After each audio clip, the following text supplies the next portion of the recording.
Mr. Cui, let's start with the core mission of the Group of Seven, and that is to boost trade and economy. But as our earlier reports indicate, leaders this time are not reaching consensus, but rather exchanging words of disagreement.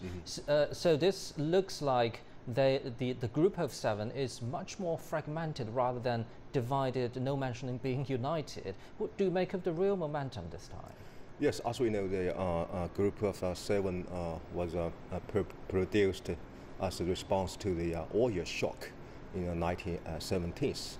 So, after that, because of the oil shock disappeared, to some degree, this group tried to transform the kind of platform, especially for these Western industrialized economies, to hold this global economic governance.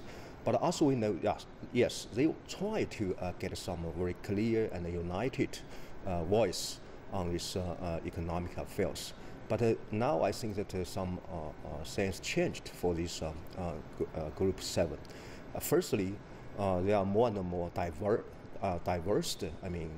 interests, just like what happened this moment that this struggle between Germany and the United States on the trade deficit issue, and also how about this, even among the European countries, they do have very, very different concerns and interests. And also at the same time, I think another very, very big problem now for the Group of Seven is it try to expand to other fields like politics, security, and diplomacy.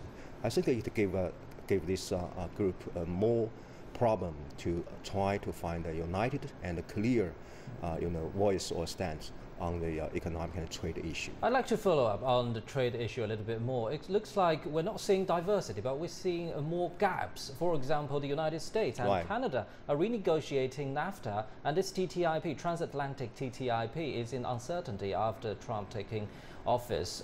Do you think trade within the G7 bloc is actually going somewhere positive? No, I don't think so, because especially at this moment, because of Mr. Trump's attitude to the free trade, I think it gives a very, very big question mark to the Group of Seven. How could it to get a kind of a united stand on the trade issue? Because also because of this proposal of the American first, I think Mr. Trump will try to have some more maybe trade frictions with its trade partners, especially within Group of Seven. As we know, European countries or Canada or Japan, all of them are very important trade partners to United States, and especially some partners, they have big trade surplus with the United States. It is a very, very big concern from Mr. Trump. So I don't think now it's good time for Group of Seven to get a kind of unified trade policy.